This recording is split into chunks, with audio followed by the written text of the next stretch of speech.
మంత్రపాఠः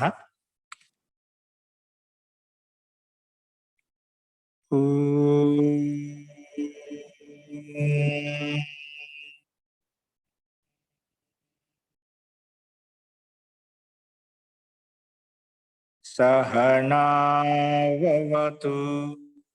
सहनौ भुनक्तु सह वीर्यं करवावहै तेजस्विनावधीतमस्तु मा विद्विषावहै। ओम शांति शांति शांति।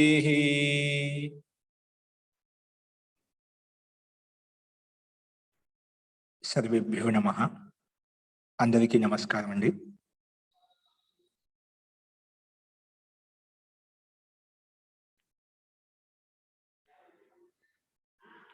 ఇన్ని చెప్పిన పాఠంలో ఎవరికైనా సందేహాలు ఉన్నాయండి?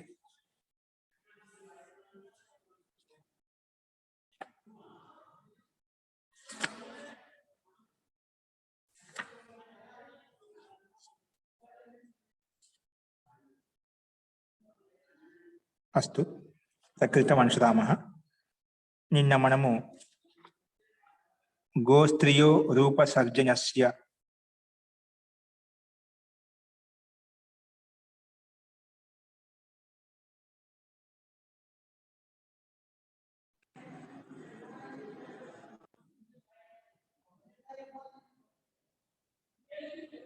వినిపిస్తుందండి అందరికీ?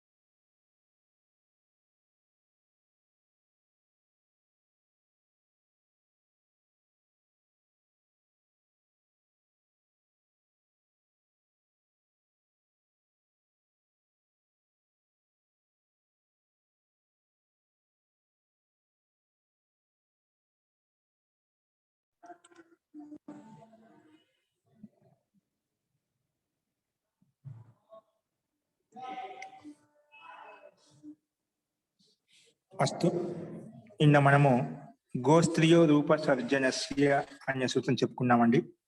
దీని యొక్క అర్థం వచ్చేసి ఉపసర్జన గో శబ్దాంతస్య ప్రాతిపదికస్య ఉపసర్జన శ్రీ ప్రత్యయాంతస్య చ ప్రాతిపదికస్య హ్రస్వో భవతి అని చెప్పి మనం చూశాము.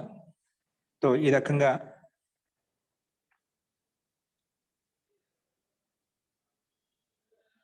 దీని యొక్క సూత్రాలను చెప్పుకున్నాము. హ్రస్వం చేసే సూత్రాలు చిత్రగుహు శబలగుహు గో శబ్దాంతానికి, స్త్రీ ప్రత్యాంతానికి ఇస్కౌషాంభి నిర్వాదనాసి.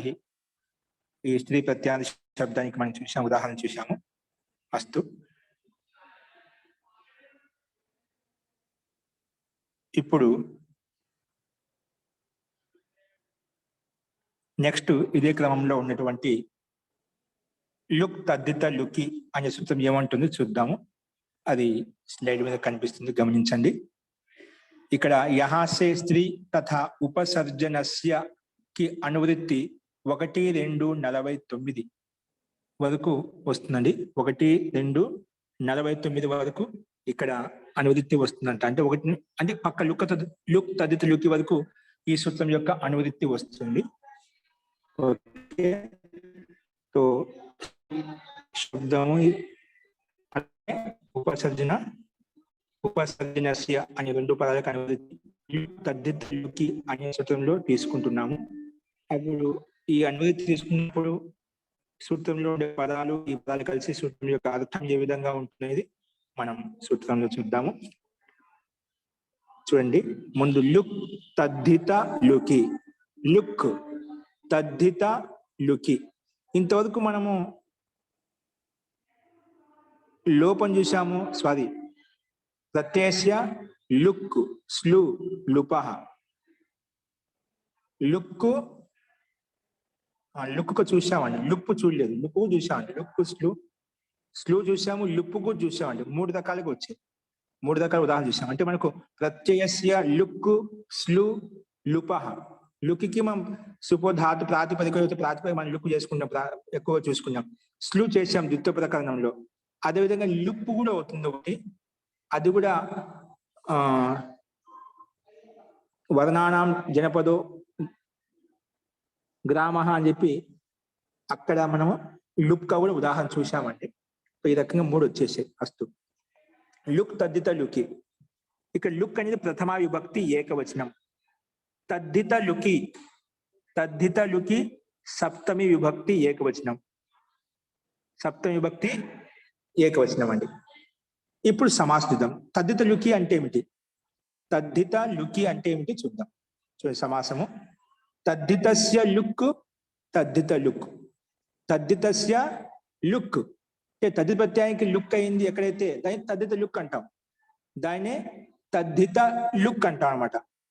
తస్మిన్ తద్దిత లుకి. మన సప్తమి భక్తులు ఏకవచనంలోకి తీసుకొని రావాలి కాబట్టి తస్మిన్ తద్దిత లుకి అని చెప్పాను. అంటే తద్దిత ప్రత్యయానికి లుక్ ఎక్కడైతే వేస్తామో దాన్ని తద్దిత లుక్ అంటామండి. అర్థమైందా? ఎక్కడైతే 4వ అధ్యాయంలో ఉన్నటువంటి ప్రత్యయం వస్తుందో ఆ ప్రత్యయం రాగానే వేద సూత్రం వచ్చేసి తద్దిత ప్రత్యయస్య లుక్ భవతి అంటుంది. తద్దిత ప్రత్యయం లుక్ చేస్తుంది. లుక్ అంటే ఏమిటి? ప్రత్యయస్య లుక్, స్లు, లుపహ. అంటే ప్రత్యయస్య అదర్శనస్య లుక్ సంజావతి. ప్రత్యయాన్ని కనిపించకుండా చేయడం లుక్ అని పేరు పెట్టుకుంటాం. కనిపించకుండా లుక్ అంటాం. కాబట్టి ఇక్కడ తదిత లుక్ అంటే ఏంటి? తద్దితస్య లుక్ అంటే తదిత ప్రత్యయానికి ఎక్కడ లుక్ చేస్తుందో తదిత లుక్ అంటాము. ఆ రకంగా ఎక్కడ తదిత ప్రత్యయానికి లుక్ చేశామో ఆ సందర్భంలో దాన్ని నిమిత్తం చేసుకుని ఇంకొక వేరే సూత్రం వచ్చేసి పనిచేస్తుంది. అది ఎలాగని చూద్దామండి. సరే, తద్దిత లుక్ అని తెలిసిందా?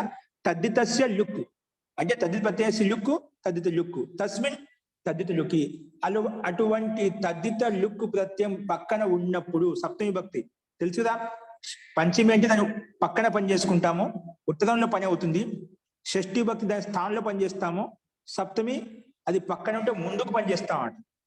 ముందుకు పని చేసుకుంటాం. అందుకే సప్తమి భక్తి ఏకొచ్చిన అంటే ఎక్కడైతే తదిత ప్రత్యయం లుక్ చేస్తామో అటువంటి లుక్ చేసిన ప్రత్యయానికి ముందు దానికి ముందు పని చేసుకుంటామట. అందుకే తదిత లుకి అని చెప్పాం. తస్మిన్ తదిత లుకి. ఓకే, ఇదే సమాసము. ముందుగా తదితస్య లుక్, తదిత లుక్ అని చెప్పాం కాబట్టి ఇది షష్ఠి తత్పురుష సమాసం. తదిత లుక్ ఇది షష్ఠి తత్పురుష సమాసం అండి. ఓకే, అనువృత్తి వస్తుంది స్త్రీ ఉపసర్జనస్య. స్త్రీ ఉపసర్జనస్య ఈ రెండింటికి అనువృత్తి వస్తుంది. దీని అర్థం చూద్దాం. తద్దిత లుకి సతి ఉపసర్జనస్య స్త్రీ ప్రత్యయస్య లుక్ భవతి. తద్దిత లుకి సతి అంటే తద్దిత ప్రత్యయం లుక్ చేశాము. తద్దిత లుకి సతి, సతి సప్తమి అంటే లుక్ అయినప్పుడు. సతి సప్తమి ఇక్కడ మనకి 9కు వచ్చిందన్నమాట. సతి సప్తమి ఉంటుంది, నిమిత్త సప్తమి ఉంటుంది, పద సప్తమి ఉంటుంది. సతి సప్తమి, సతి సప్తమి అంటే లుక్ అయినప్పుడు మాత్రమే, లుక్ కాకుంటే కాదు. అందుకే తద్దిత లుకి సతి. తద్దిత ప్రత్యయం లుక్ అయినప్పుడు, లుక్ అంటే తద్దిత ప్రత్యయం లుక్ అయినప్పుడు అప్పుడు ఉపసర్జనస్య స్త్రీ ప్రత్యయస్య. ఏ దానికైతే ఉపసర్జనం పేరు పెట్టామో అటువంటి ఉపసర్జన స్త్రీ ప్రత్యయానికి. స్త్రీ ప్రత్యయం అంటే చెప్పాము, స్త్రీ అంటే స్త్రీ శబ్దం కాదు. స్వరూపం శబ్దస్య శబ్ద సంజ్ఞా ప్రకారంగా శబ్దం యొక్క స్వరూపం తీసుకోం.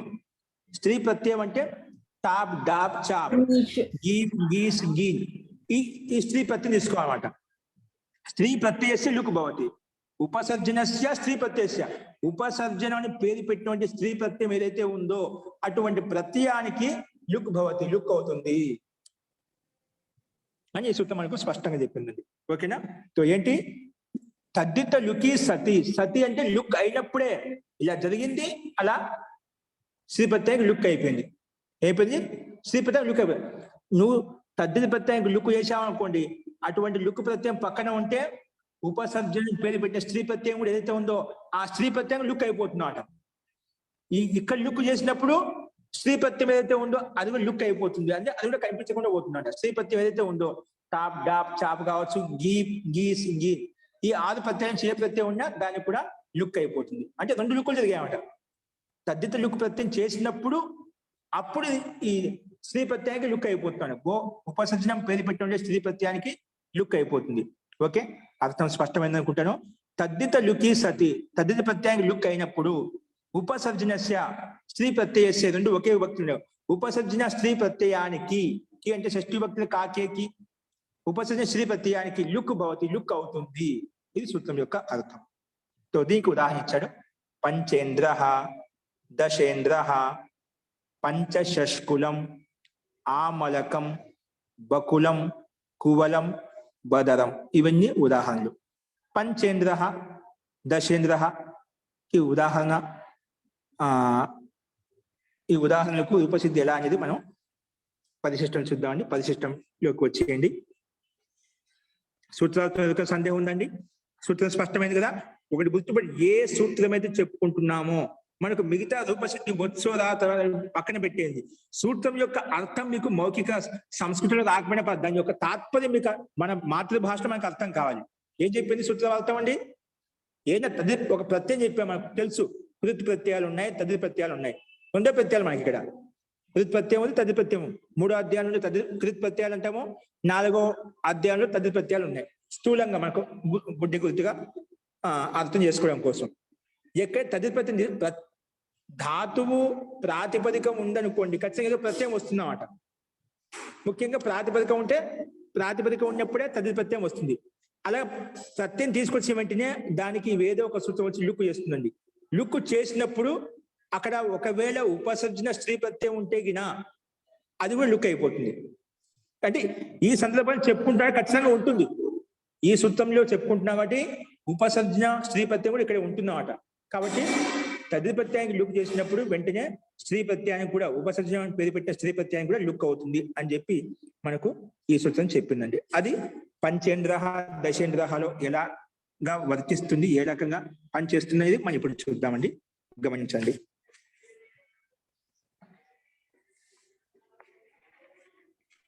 చూడండి, స్లైడ్ మీద కనిపిస్తుంది.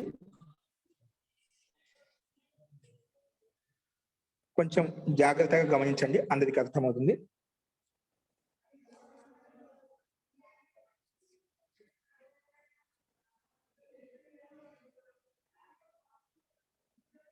ఓపెన్ చేసిన పృష్ఠ సంఖ్య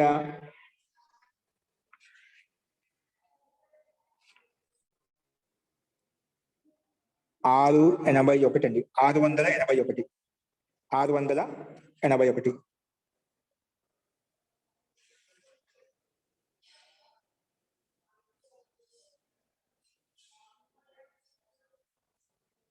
చూడండి, ఇక్కడ స్లైడ్ మార్చండి. సందేహం ఉందండి, చిన్న సందేహం. లుప్తద్ధితకి అంతకు ముందు ఇది సూత్రంలో అంతకు ముందు అది హ్రస్వం వచ్చింది కదా, హ్రస్వో నపుంసకే ప్రాతిపదిక, దానికి అపవాదం అర్థం చేసుకోవచ్చా? అది ఉపసర్జన స్త్రీ ప్రత్యయానికి ఆ సూత్రం వచ్చి హ్రస్వం చేసింది.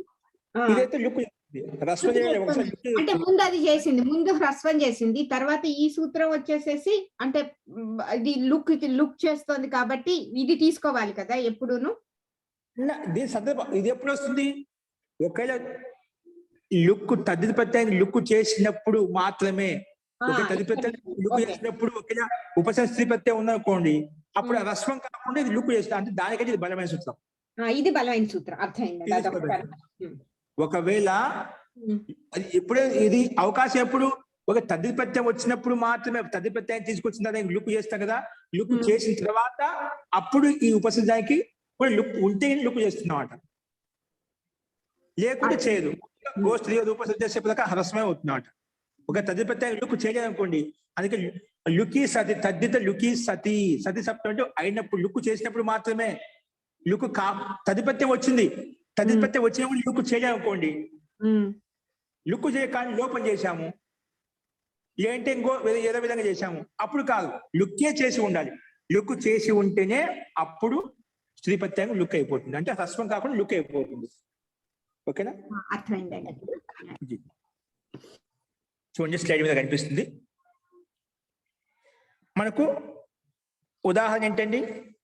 ఉదాహరణ వచ్చేసి మనకు దశేంద్ర ఏంటండి, ఇదే కదా మనకు పంచేంద్ర, పంచేంద్ర. ముందు పంచేంద్రలో ఒకటి ముందు ఇంద్రాని శబ్దం, పంచేంద్ర ఇంద్ర శబ్దం ఉంది కదా, పంచేంద్ర, పంచానాం ఇంద్రాణం,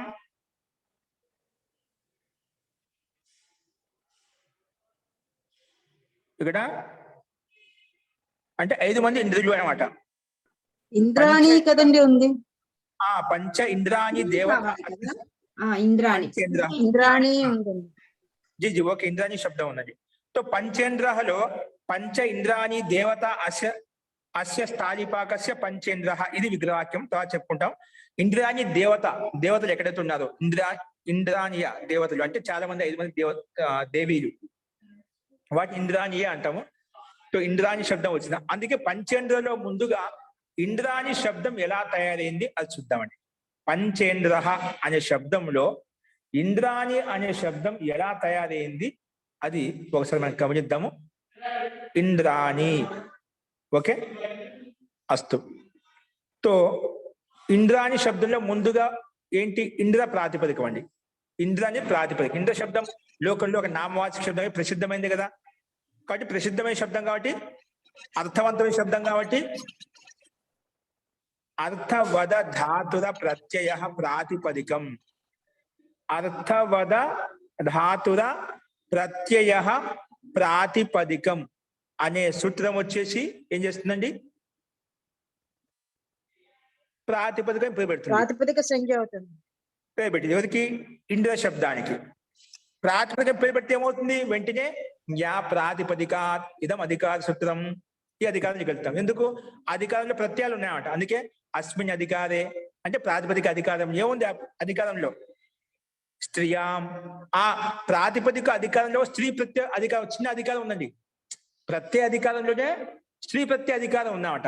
అక్కడ ఓన్లీ స్త్రీయాం కాంచి మొదలుకొని మొన్న స్త్రీలింగంలో వచ్చే ప్రత్యయాలు ఉన్నాయన్నమాట. మొత్తం ఏంటంటే స్త్రీలింగానికి చెప్పేటువంటి ప్రత్యయాలు ఉన్నాయి. అందుకే స్త్రీయాం. ఆ అధికారంలో మన చిన్న అధికారం వచ్చి స్త్రీయాం ఇదం అధికార సూత్రం, స్త్రీలింగ అధికారం. ఆ స్త్రీలింగ అధికారంలో ఉన్నాయి ఇంద్ర, వరుణ, భవ, సర్వ, రుద్ర. ఇంద్ర, వరుణ, భవ, సర్వ, రుద్ర. ఇక చూడండి, ఇంద్ర స్త్రీయాం ఒక సూత్రం వచ్చిండు, ఇది అధికార సూత్రం అని చెప్పాను ఇప్పుడే. స్త్రీయాం అధికారోయం, ఓకేనా? ఇతోగ్రే వక్షమాణా ప్రత్యయ స్త్రీయాం స్త్రీలింగే భవిష్యంతి. ఇవన్నీ కూడా ఇక్కడ ఈ సూత్రం నుంచి మొదలుకొని ఏవైతే సూత్రాలు ఉన్నాయో అవన్నీ స్త్రీలింగంలో మాత్రమే వస్తాయన్నమాట. అంటే స్త్రీ చెప్పడం కోసం ఎప్పుడు ప్రత్యయం కావాలన్నా ఈ అధికారంలోకి వచ్చి ప్రత్యయం తెచ్చుకుంటామట. అంతకన్నా ముందు లేవండి. స్త్రీ ప్రత్యయం ఎప్పుడు కావాలన్నా ఈ సూత్రం తర్వాతనే ఉంటాయి. ఈ స్త్రీయాం అధికారంలోనే ఉంటాయి. అర్థమైందా? స్త్రీయాం ఈ సూత్రానికి ముందే ఉంటాయండి. స్త్రీలింగంలో ఎప్పుడు ప్రత్యయం కావాలన్నా ఈ అధికారంలో ఉంటాయన్నమాట. అస్తు, ఇది అధికార సూత్రం. నెక్స్ట్ చూడండి, ఈ అధికారంలో ఉంది మనకు.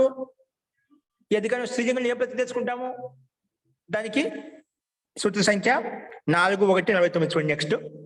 ఇంద్ర, వరుణ అంటే ఇంద్ర శబ్దం మొదట్లో ఉంది. ఇంద్ర శబ్దము, వరుణ శబ్దము, భవ శబ్దము, సర్వ శబ్దము. ఏంటండి? సర్వ శబ్దం చూడండి, గమనించి పెద్ద సూత్రం ఇక్కడ గమనిస్తుంది. స్లైడ్ మీద చూడండి. ఇంద్ర, వరుణ, భవ, సర్వ, రుద్ర, మృడ, హిమ, అరణ్య, యవ, యవన, మాతుల, ఆచార్యాణం, ఆనుక్. మాతుల, ఆచార్యాణం, ఆనుక్. ఈ శబ్దాలతోటి, ఈ శబ్దాలుగా వస్తే ఆనుక్ ప్రత్యయం వస్తుందంటండి. ఆనుక్ ప్రత్యయం కాదు, ఆనుక్ ఆగమవుతుందంట. ఏమవుతుందండి? ఆనుక్ ఆగమవుతుంది ప్లస్ గీస్ ప్రత్యయం వస్తుందంట. ఏమొస్తుందండి? ఇవన్నీ ప్రాతిపదిక అండి. దాంట్లో మనకు మొట్టమొదటి శబ్దం ఉంది. ఇంద్ర శబ్దం కానీ, వరుణ శబ్దం కానీ. ఇక్కడ సూత్రార్థం చూడండి. ఇంద్ర, వరుణ, భవ, సర్వ, రుద్ర, మృడ, హిమ, అరణ్య, యవ, యవన, మాతుల, ఆచార్య ఇది ఏతేభ్యః పుం యోగాత్. పుల్లింగ యోగంలో ఇంద్ర శబ్దం పుల్లింగమే కదా. ఇంద్ర అంటే ఏమిటి? పుల్లింగ శబ్దం కదా. ఇంద్రుడే అర్థం.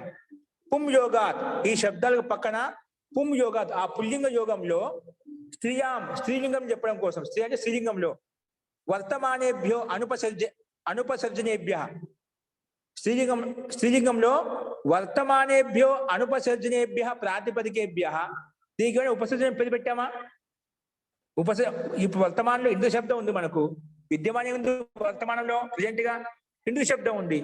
ఆ ఇంద్ర శబ్దం చేత స్త్రీలింగంలో స్త్రీలింగ అర్థం చెప్పడం కోసము అది వర్తమానంలో ఉండే ప్రాతిపదిక ఎలా ఉండాలంట, అనుపసర్జనేభ్య, దానికి ఉపసర్జన పేరు పెట్టి ఉండకూడదంట. మనం ఏమైనా ఉపసర్జన పేరు పెట్టామా? పేరు పెట్టలేదు. ఉపసర్జన కూడా లేదు. కాబట్టి అనుపసర్జనేభ్య ప్రాతిపదికేభ్య గీస్ ప్రత్యయో భవతి. ఏ ప్రత్యయం వస్తుందంట? గీస్ అంటే ఇంద్ర శబ్దం వచ్చినా, వర్ణ శబ్దం వచ్చినా, భవ శబ్దం, ఈ శబ్దాలు ఏవైతే ఉన్నాయి ఈ శబ్దాల పక్కన ఏమొస్తుందంట? గీస్ ప్రత్యయం వస్తుంది. స్త్రీలింగంలో స్త్రియాం గీస్ ప్రత్యయో భవతి ప్లస్ ఆనుక్చ ఆగమో భవతి. ఆనుక్చ ఆగమ, గీస్ ప్రత్యయం వస్తుంది, తర్వాత ఆనుకు ఆగం కూడా అవుతుంది.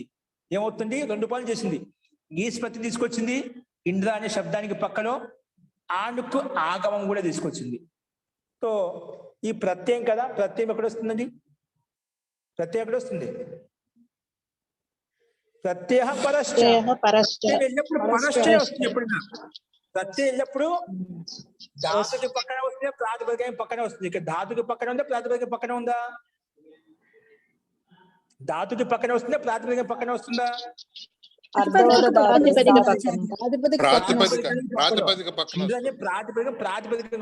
పక్కన వస్తుందా? అందుకే పంచమి ప్రాతిపదిక, ప్రాతిపదిక పంచమి భక్తి కదా. ఇక్కడ పంచమి భక్తి ఉందంటే ఖచ్చితంగా అది వస్తుంది, దాని పక్కనే వస్తుంది, దాని పక్కనే వస్తుంది అనమాట. ఓకేనా? కాబట్టి దాని పక్కన మనము ఏ ప్రత్యయం గీస్ ప్రత్యయం చేసుకుంటామో ప్లస్ ఆనుక ఆగం కూడా వస్తుంది. అంటే ముందు ఇంద్ర అనే ప్రాతిపదిక పక్కన గీస్ ప్రత్యయం వస్తుంది, ప్రత్యయం కాబట్టి ప్రత్యయానికి పక్కనే వస్తుంది, ఆ ప్రాతిపదిక పక్కనే వస్తుంది ఆనుకు. ఆనుకు ఎక్కడ కావాలి? ఆ ప్రత్యయానికి ఆనుకు కూడా వస్తుంది అంట. ప్రత్యయానికి ఆనుకు ఆగమం కూడా అవుతుంది, ఆనుకు ఆగమం కూడా వస్తుందన్నమాట. సో ఆనుకు ఆగమము వస్తుంది చెప్పాం కదా. ఆ ఆనుకు ఆగమం అనేది ఎక్కడొస్తుంది? ఆద్యంతో టకితవ్ అనే సూత్రం వచ్చి చెప్తున్నాడు. ఆద్యంతో టకితవ్ అనే సూత్రం వచ్చేసి ఏం చెప్తుందంటే కిత్ ఆగమ ఆది భవతి, కిత్ ఆగమ అంతే భవతి అని చెప్పింది. అంటే ఆ ప్రత్యయానికి వస్తుంది. ఆ ప్రత్యయానికి కూడా ఎక్కడ వస్తుంది? ఆదిలో వస్తుంది, అంతిమంలో వస్తుంది. గీస్ ప్రత్యయానికి అంటే ఇది ఆనుక్కు కాబట్టి కిత్ ఆగమని, కిత్ ఆగమ కుత్ర భవతి, కిత్ ఆగమ అంతే భవతి. కిత్ ఆగమ ఆది భవతి, కిత్ ఆగమ అంతే భవతి. కిత్ ఆగమం అనేది అంతిమంలో వస్తుంది. ఓకేనా? సో ఇక ఎక్కడ వస్తుందండి? ఎక్కడ వస్తుందంటే ఇక్కడ చూడండి,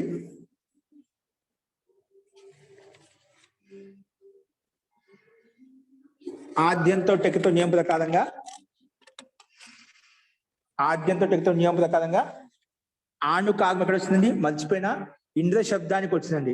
ఇక్కడ గీస్ ప్రత్యయానికి రాలేదు, ఇంద్ర శబ్దానికి వచ్చిందన్నమాట. ఓకేనా? సో ఇంద్ర అనే ప్రాతిపదికానికి వచ్చింది. ఇంద్ర అనే ప్రాతిపదికానికి ఎక్కడ వస్తుంది? కిత్ ఆగమం కాబట్టి అంతిమంలో వస్తుందన్నమాట. అంతిమంలో వస్తుంది అంటే ఇంద్ర శబ్దానికి అంతిమంలో వచ్చిందన్నమాట. ఇంద్ర ఆనుక్, ఇంద్ర ఆనుకు ప్లస్ గీస్ ప్రత్యయం, గీస్ ప్రత్యయం. ఓకేనా? ఆనుకాగం వెళ్ళినప్పుడు ఆ ప్రాతిపదిక పక్కనే వచ్చిందన్నమాట. అందుకే మధ్యలో అయిపోయిందన్నమాట. గీస్ ప్రత్యము అది పక్కనే ఉండిపోయింది. కాబట్టి ఇంద్ర ఆనుక్కు కనిపిస్తుందండి. ఇక్కడ చూడండి, పైన చూడండి స్లైడ్ మీద, ఇంద్ర అనే శబ్దానికి ఇంద్ర అనే ప్రాతిపదిక పక్కనే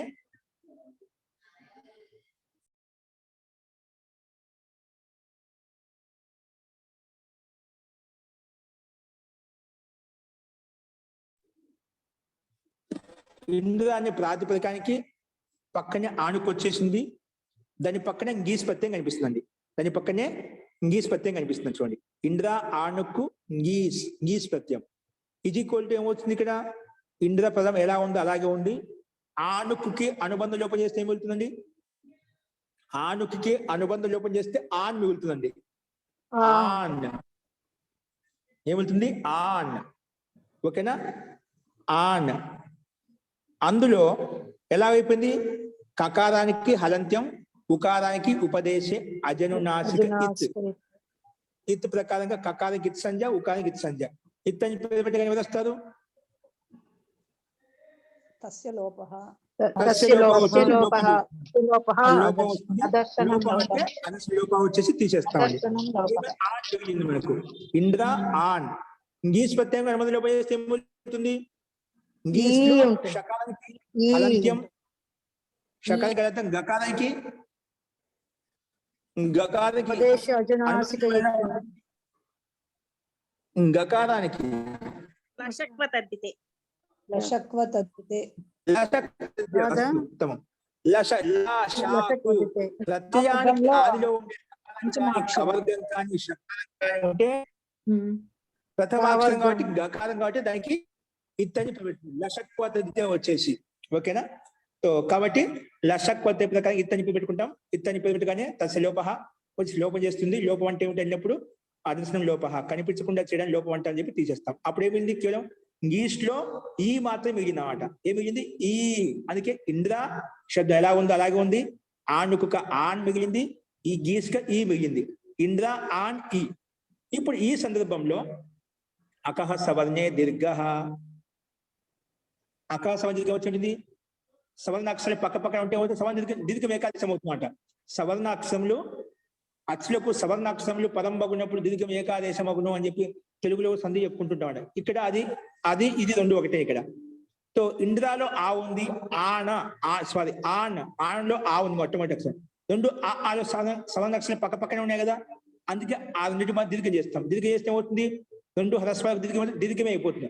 అందుకే ఇంద్రాన్ ఏమవుతుంది? ఇంద్రాన్. పక్కన ఈ ఉంది, నకారం పొల్లు కాబట్టి కలిపితే ఇంద్రాణి అని శబ్దం తయారైందండి. ఇంద్రాణి. ఓకే. ఇప్పుడు ఇంద్రాణి తయారైన తర్వాత ఇప్పుడు ఈ సందర్భంలో అట్కుప్వాంగ్నుం వ్యవాయేపి అనే సూత్రం ప్రకారంగా ఇంద్రాణిలో ఉండే నకారానికి ఏమవుతుంది? అణకారం అయిపోతుంది, అణ అయిపోతుంది. అందుకే ఇంద్రాణి అణ అయిపోయింది. ఎందుకు? నాకి నత్వం అయిపోతుంది. రసాభ్యాం నోణ సమాన పదే నియమ ప్రకారంగా రేపానికి పక్కలో లేదా షకారానికి పక్కలో ఉండే నకారం అణకారం అవుతుంది. ఇక్కడ ఏముంది? రేపం. షకారం లేదని మూడని షకారం లేదు కానీ రేపం ఉంది. ఇంద్రాలో రా ఉంది, రేపం ఉంది. ఆ రేపానికి పక్కన నీ ఉంది కానీ వెంటనే లేదు. రేపానికి నకారానికి మధ్యలో ఒక వ్యవధానం ఉంది. ఏముందండి వ్యవధానము? వ్యవధాన ఆకారం ఆకారం ఉంది. ఆకారం వ్యవధానం ఉన్నా చేసుకోవచ్చు. ఎవరు చెప్తారు? అడ్డం ఉన్నా అట్ కుప్వాంగ్ నుం వ్యవాయేపి నియమం ప్రకారంగా. ఒకవేళ రేపానికి వెంటనే నకారం దొరికితే అతి ఉత్తమైనది. రసాభ్యంలో సమాన పదే అనే సూత్రంతో అయిపోతుంది. ఒక లేకపోయినా రేపానికి నకారానికి మధ్యలోనే అక్షరం వ్యవధానంగా వస్తే, అడ్డంగా వస్తే ఏ అక్షరం ఉండొచ్చంట వ్యవధానంగా? అట్ ప్రత్యాహారం ఉండే వర్ణాలు కానీ, అట్ కుప్ వాంగ్ కు ప్రత్యయం, కు అంటే కవర్గంలో ఉండే అక్షరాలు కానీ, కు అంటే పవర్గంలో ఉండే అక్షరాలు కానీ ఉండాలి. అవి ఉన్నాయనుకోండి ఇబ్బంది లేదు. నకారానికి మధ్యలో ఎన్ని ఇప్పుడు చెప్పిన వర్గాలు కవర్గంలోంచి పవర్గంలోంచి అటు ప్రత్యాహారం నుంచి ఏ వర్గాలు అడ్డం ఉన్న మధ్యలో ఉన్నవాడే ఇబ్బంది లేదు. నకారానికి నత్వం చేసుకోవచ్చు అని చెప్పింది. ఇక్కడ మనకు ఆ కనిపించింది, ఆ మనకు ఉంది కాబట్టి ఇబ్బంది లేదు. అందుకే నత్వం అయిపోయింది. అందుకే ఇంద్రాణి అనే శబ్దం తయారైంది. ఓకేనా? ఇంద్రాణి శబ్దం తయారైంది. ఇప్పుడు ఇంద్రాణి శబ్దం తయారు చేసిన తర్వాత పంచ అనే సంఖ్యావాచ శబ్దంతో మనం సమాసం చేస్తున్నాడు. పంచ ఇంద్రాణ్యో దేవత. ఇంద్రాణి, ఇంద్ర అంటే పుల్లింగంలో, ఇంద్రాణి అంటే స్త్రీ. ఇంద్రుని యొక్క పత్ని స్త్రీ, ఇంద్రాణి అంటాం. ఇంద్రస్య పత్ని ఇంద్రాణి. ఓకే. సో ఇక్కడ ఇంద్రాణి, అందుకే ఇంద్రాణి ఎంతమంది ఇంద్రాణి ఎంతమంది అంటే ఒకదే కాదంట. ఇంద్రాణిలో 5 మంది ఉన్నారంట. అక్కడ పంచ ఇంద్రాణ్యో దేవత అస్య. పంచ ఇంద్రాణ్యే దేవతలు ఉన్నారు. అస్య ఇక్కడ అస్య స్థాళీపాక అంటే ఈ స్థాళీపాకానికి అంటే ఒక స్థాళీపాకానికి ఒక స్థావరానికి ఇంతమంది ఇంద్రాణి దేవతలు ఉన్నారు. అస్య స్థాళీపాకస్య. దీన్ని ఏమంటాము? పంచేంద్రః అని చెప్తామట. సమస్త పని వచ్చింది. 5 మంది ఇంద్రాణి దేవతలు ఉన్నారు ఈ స్థాళీపాకానికి, స్థావరానికి. దాన్ని పంచేంద్రః అని చెప్తాము. పంచేంద్రః స్థాళీపాకః అని చెప్పి చెప్పుకుంటామట. ఓకేనా? ఇది ఇప్పుడు ఈ ఇంద్రాణి శబ్దాన్ని పంచ అనే సంఖ్యావాచ శబ్దంతో మనం విగ్రహవాక్యం చేసినప్పుడు పంచ ఇంద్రాణ్యో దేవత అస్య స్థాళీపాకస్య పంచేంద్రః పంచేంద్ర తయారవుతుంది. ఓకేనా? అలా విగ్రహం చేసిన తర్వాత పంచేంద్ర శబ్దం తయారైంది మనకు.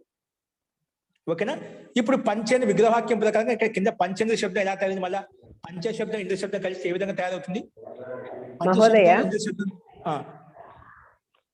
ఇక్కడ ఈ నత్వం చేసుకున్న తర్వాత పూర్వత్ ప్రాతిపదిక సంజాది అన్నారు. ఏంటి మహోదయ? నత్వం అయిన తర్వాత అదే అక్కుప్ప అనే సూత్రం తర్వాత నత్వం అవుతుందిగా మహోదయ. జీ తర్వాత తథా పూర్వత్ ప్రాతిపదిక సంజాది అన్నాడు. అదేంటి మహోదయ? అతి ఉత్తమం. ఏమవుతుందండి? ఎవరు చెప్తారండి?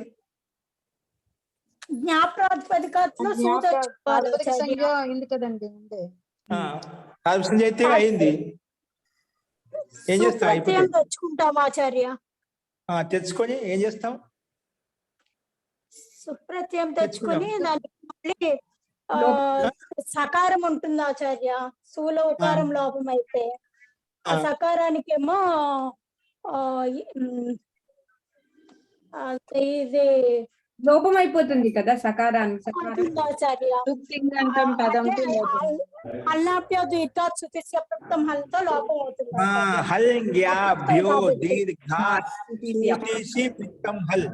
ఇక్కడ ఇంద్రాని పదం తయారైంది అన్నమాట. ప్రత్యయము తది ప్రత్యయం తోటి శ్రీ ప్రత్యయం తది ప్రత్యయం తోటి మనం ఇంద్రాని శబ్దం తయారైన తర్వాత మనం ప్రాతిపదికమైంది కాబట్టి వెంటనే మనకు పద సంధ్య అని పేరు ఇంద్రాని శబ్దం అన్నమాట. దానికి పద సంధ్య పేరు పెట్టడం కోసం ఖచ్చితంగా సుప్పు తీసుకొస్తాము.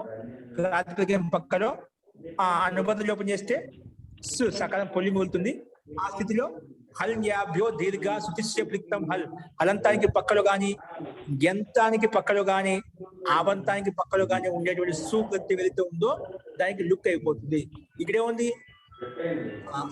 హలంతానికి పక్కలో ఉందా, గ్యంతానికి పక్కలో ఉందా, ఆవంతానికి పక్కలో సు ఉంది. ఇక్కడ ఎంత ఉంది ఆచార్య? గ్యంత గీస్ గీలోంచి ఉంది, గీస్ ఉంది, గీస్ ప్రత్యయం ఉంది కదా. ఆ గీస్ కి పక్కలో సు ఉంటే దానికి లుక్ అయిపోతుంది అని చెప్పింది. ఓకేనా? అందుకే విసర్గం కనిపించలేదు మనకు. ఇంద్రాని అలాగే ఉండిపోయింది.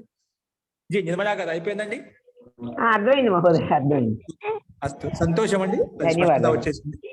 ఓకే, ఇప్పుడు ఈ శబ్దం తయారైన తర్వాత ఇంద్రాని శబ్దం దీర్ఘికారాంతం కాబట్టి దానికి ఇంద్రా నదీ నద్యో నద్య ఇంద్రాని ఇంద్రాణ్యో ఇంద్రాణ్య అలా అవుతున్నాడు శబ్ద రూపం నడిపించినప్పుడు. అందుకే పంచ ఇంద్రాణ్య ఇంద్రాని ఇంద్రాణ్యో ఇంద్రాణ్య నదీ నద్యో నద్య గౌరీ గౌర్యౌ గౌర్య రూపం నడిపిస్తాం కదా. అలాగా పార్వతీ పార్వత్యౌ పార్వత్య పార్వతీ పార్వత్యౌ పార్వత్య అలాగా ఇంద్రాని ఇంద్రాణ్యౌ ఇంద్రాణ్య అంటే పంచ ఇంద్రాణి దేవతలు ఉన్నారు. అస్య స్థాళీపాకస్య ఇస్తాం. దాన్నే పంచేంద్ర అని చెప్పి పిలుస్తామండి ఆ స్థాళీపాకాన్ని.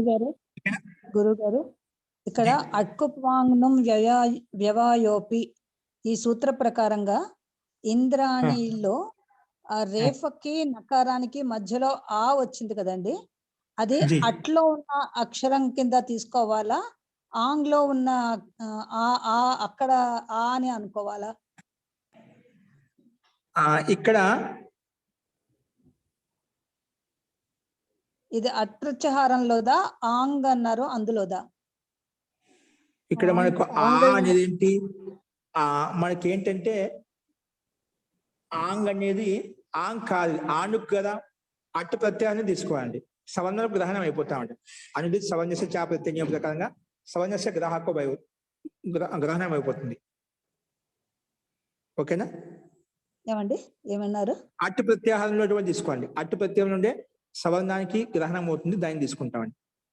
ఇక్కడ అన్ అంటేనా అని ప్రత్యయంలో వాటి సవర్ణాలు గ్రహించబడతాయండి. ఆ అంటే దాని సవర్ణాక్షరాలు ఏవైతే ఉన్నాయో దీర్ఘములు వస్తుంది. అట్టు ప్రత్యాహారంలో ఉండేవి తీసుకుంటాం. ఎందుకంటే అక్కడ అట్టు కుప్వాంగ్ వ్యవా చెప్పి ఉన్నప్పుడు అక్కడ ఆంగ్ అని చెప్పండి. అట్టని ఆంగ్ ఎక్కడైతే పుస్తకం దానికి లోపం అవుతుందన్నమాట. దాని పక్కలో అట్లో ఉండేటువంటి ఆకారం గ్రహించుకోవాలి. అంటే అంటే సవర్ణానికి కూడా గ్రహణం అవుతుంది. అవర్ణం తీసుకుంటాం. అవర్ణం అన్నప్పుడు దీర్ఘాన్ని కూడా గ్రహించబడుతుంది అన్నమాట. ప్లుతము రెండు అన్ని హ్రస్మో దీర్ఘం ప్లుతం కూడా గ్రహించబడతాయి. ఇంకా అవసరాన్ని బట్టి అష్టాదశ ప్రభేదాలు ఏవైతే ఉన్నాయో సావనాసిక నిరనాసిక ఇవన్నీ కూడా తీసుకోవచ్చు మనం సందర్భాన్ని బట్టి. ఓకేనా? ఓకే, అస్తు. సో ఇప్పుడు ఇలా విగ్రహవాక్యం చేసిన తర్వాత పంచేంద్ర, ఇప్పుడు పంచ ఇంద్రాణ్యో దేవత అస్య అని విగ్రహవాక్యం మనం పెట్టుకున్నాం కదా. పంచేది సంఖ్యావాచ శబ్దం కదా, మనకు బహువచనంలో ఉంది, అందుకే పంచన్. ఇంద్రాణ్య ఏ వచనంలో ఉంది ఇది? ఇప్పుడు చెప్పాను, ఇంద్రాణ్య ఏ వచనంలో ఉందండి? బహువచనంలో. అందుకే పంచని బహువచన వాచ శబ్దం, పంచని జస్ట్ తెచ్చుకున్నాం బహువచనం చెప్పడం కోసము. పంచని అంటే మనకు 3 కన్నా ఎక్కువ ఉంటే అది బహువచనంలోకి వచ్చేస్తుంది. ఇంకా 5 అంటున్నాం కాబట్టి పంచ జస్, సారీ మూల శబ్దం అంటే పంచన్ శబ్దం, పంచన్ జస్. పవన్ ఇంద్రాణి మూల శబ్దం అంటే మూల శబ్దం ఇంద్రాణి శబ్దం అండి, దానికి రూపం నడిపిస్తే ఇంద్రాణి ఇంద్రాణ్యు ఇంద్రాణ్య అయిపోయిందన్నమాట. అందుకే మూల శబ్దం ఇంద్రాణి జస్, ఇంద్రాణి జస్ అని విగ్రహవాక్యం పెట్టుకున్నామండి. విగ్రహవాక్యంలో ఉన్నటువంటి పదాలను అనుసరించే ఇక్కడ అలౌకిక విగ్రహవాక్యం పెట్టుకున్నాం. అక్కడ పంచన్ అనే సంఖ్యనే విడగొట్టుకొని మనం అలౌకిక విగ్రహవాక్యం చూపించామట. పంచన్ జస్ అంటే ఇక్కడ బహువచనంలో వచ్చింది, పంచని బహువచనాన్ని బోధిస్తుంది అని అర్థం చేసుకుంటాం. తర్వాత ఇంద్రాణి జస్, ఇంద్ర అంటే ఒక ఇంద్రాణి కాదు, ఇక్కడ 5 మంది ఇంద్రాణి దేవీలు ఇక్కడ అర్థం చేసుకోవాలి. అందుకే ఇంద్రాణి జస్. ఓకేనా? విగ్రహవాక్యానుసారంగా అలౌకిక విగ్రహవాక్యం విభక్తులు మనం గుర్తించాం. అందుకే పంచన్ జస్, ఇంద్రాణి జస్. ఇప్పుడు ఇప్పుడు అన్ని భిన్న భిన్న పదాలు కదా, పంచన్ భిన్నము, జస్ భిన్నమైంది, ఇంద్రాణి అన్ని భిన్న భిన్నంగా ఉన్నాయి. భిన్న భిన్నంగా ఉన్నప్పుడు ఏమొస్తామంటే సమాసం చేస్తాం. సమాసం ఎందుకు చేస్తాము? అనేక పదాలను ఒకే పదంగా, అనేక లింగాలను ఒకే లింగంగా, అనేక వచనాలు ఒకే వచనంగా, అనేక స్వరాలను ఒకే స్వరంగా చెప్పడం కోసం కూడా మనము సమాసం చేస్తాము. కాబట్టి ఇక్కడ సమాసం ఏం చేస్తాము? తద్దితార్థోత్తర పద సమాహారేచ. చూడండి, తద్దితార్థోత్తర పద సమాహారేచ, తద్దితార్థోత్తర పద సమాహారేచ. ఇదేంటి? సప్తమి విభక్తి ఏకవచనం. చూడండి స్లైడ్ మీద కనిపిస్తుంది నీట్గా. తద్దితార్థోత్తర పద సమాహారేచ, సప్తమి విభక్తి ఏకవచనం, మొత్తం ఒకే పదం. తద్దితార్థోత్తర పద సమాహారే, సప్తమి విభక్తి ఏకవచనము. చ అనేది ఏంటి? అవ్యయ పదం. ఓకేనా? చ అనేది అవ్యయ పదం. ఇప్పుడు దీనికి సమాసం చూడండి. తద్దితస్య అర్థః తద్దితార్థః. తద్దిత ప్రత్యయం యొక్క అర్థం ఏదైతే ఉందో తద్దితార్థ అంటాం. ఏంటిది? తద్దితార్థ అంటే ఏమిటి? తద్దిత ప్రత్యయం యొక్క అర్థం ఏదైతే ఉందో దాన్ని తద్దితార్థ అంటాము. తద్దితస్య అర్థః తద్దితార్థః. ఓకే, తద్దితస్య అర్థః తద్దితార్థః. ఇది షష్ఠీ తత్పురుష సమాసం. ఇప్పుడు మళ్ళా తద్దితార్థశ్చ అంటే తద్దిత ప్రత్యయం యొక్క అర్థం ఏదైతే ఉందో, తర్వాత తద్దితార్థశ్చ సూత్రం చూడండి. అంటే ఊరికే తద్దితార్థ అనే పదం విడగొట్టున్నాం. తర్వాత ఏముంది? ఉత్తర పదం ఉంది. ఉత్తర పదం చ, సమాహారం చ, ఇన్ని పదాలు ఉన్నాయి. తద్దితార్థ, ఉత్తర పద, సమాహార. ఈ సూత్రంలో 3 పదాలు పక్కన ఉన్నాయన్నమాట. ఒకే విభక్తి కదా, ఈ 3 పదాలు కలిపి ఒకే విభక్తి కింద పెట్టారు. ఏ విభక్తి కింద? సప్తమి విభక్తి ఏకవచనం కింద పెట్టుకున్నామట. సప్తమి విభక్తి ఏకవచనం కింద మనకు స్పష్టంగా కనిపిస్తుంది అన్నమాట. తో తద్దితార్థం అని ఉండాలి, ఉత్తర పదం ఉండాలి, సమాహారం ఉండాలి అన్నమాట. దీన్నే తద్దితార్థోత్తర పద సమాహారం అంటాము. తస్మిన్ సమాహారే, తస్మిన్ సమాహార. ఇది సమాహార ద్వంద్వ సమాసం. ఓకేనా? సమాహార ద్వంద్వ సమాసం అని చెప్పి చెప్పుకున్నాము. సమాహారాన్ని సమూహంగా తీసుకుంటాం అంటే ఇక్కడ. ఓకే, సమానంగా తీసుకుంటాము. ఇప్పుడు దీని అర్థం చూడండి. తద్దితార్థే. తద్దితార్థ అంటే ఏమిటి? తద్దితోత్పత్తి విషయే అంటే తద్దిత ప్రత్యయం రాబోతుంది. తద్దిత అంటే తద్దితార్థ అంటే తద్దితస్య అర్థ తద్దితార్థ అంటే తద్దిత ప్రత్యయం యొక్క అర్థం రాబోతుంది. అంటే తద్దిత ప్రత్యయం తెచ్చుకుంటాం.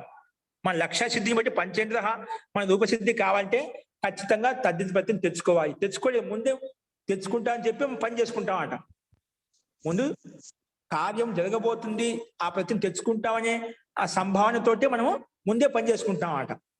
కొన్ని మనం చూస్తుంటే లౌకిక వ్యవహారంలో చూస్తుంటామండి. మనం ఏదైనా ఒక పని ప్రారంభించేటప్పుడు కొన్ని పనులు చేయకముందుకే ముందే దాన్ని అన్ని తెచ్చిపెట్టుకుంటాం అట. చేయకముందుకే ఆ పనులు ముందే తెచ్చుకుంటామని విశ్వాసంతో ఆ కార్యం యొక్క స్థితిని బట్టి మనం ముందే ఏదైతే పనులు తెచ్చుకుంటాం, ఇక్కడ కూడా తద్దితప్రత్యయం రాలేదు, తెచ్చుకుంటామనే సంకల్పంతో ఇక్కడ ముందే ఒక సూత్రం వచ్చేస్తుంది. ఏది? నలోప ప్రాతిపదికాంతస్య ఏంటండి ఒక్క నిమిషం ఇక్కడ సూత్రాలను చూద్దాం. తదితోత్పత్తి విషయే ఉత్తర పదేచ పరత, అది తదితోత్పత్తి విషయంలో ఉండాలి. ఇంకా ఉత్తర పదేచ పరత, ఉత్తర పదంలో పక్కన ఉండాలంట. ఉత్తర పదేచ పరత సమాహారేచ అభిధేయే, సమాహార అభిధానం ఉండాలన్నమాట. సమూహం యొక్క అర్థం అభిధేయం ఉండాలి, లక్ష్యం ఉండాలి. ఇంకా దిక్ సంఖ్యే సుబంతే, దిక్ సంఖ్య దిశావాచ సుబంతం ఉండాలంట. ఏముండాలంట? దిశావాచ సుబంతం ఉండాలంట. అది కానీ దిక్ సంఖ్య సుబంత్య అంటే దిశావాచి కావచ్చు, సంఖ్యావాచి కావచ్చు. ఏంటి? దిక్ సంఖ్య, దిక్కు వచ్చింది శబ్దము, సంఖ్య శబ్దం వచ్చింది. దిక్ సంఖ్య సుబంతే సమర్థేన సమానాధికరణ వాచిన సుబంతేన సహ విభాష సమస్యేతే, రెండు కదా, సమస్యేతే తత్పురుషశ్చ సమాసో భవతి. అంటే దీని యొక్క ముఖ్య తాత్పర్యం తద్దిత ప్రత్యయం యొక్క ఉత్పత్తి విషయంలో, తద్దిత ప్రత్యయం రాబోతుందనే విషయంలో ఉత్తర పదం పక్కన ఉంటే గిన, ఉత్తర పదం పక్కన ఉంటే గిన అప్పుడు ఉత్తర పదం పక్కన ఉంది ఇక్కడ ఏది మనకేంటి? ఇంద్ర శబ్దం. పంచ ఇంద్రాల్లో ఇంద్ర శబ్దము అది తద్దిత ప్రత్యయంతో తయారైన శబ్దమే. మనకు తద్దిత ప్రత్యయంతో తయారైన శబ్దం అంట.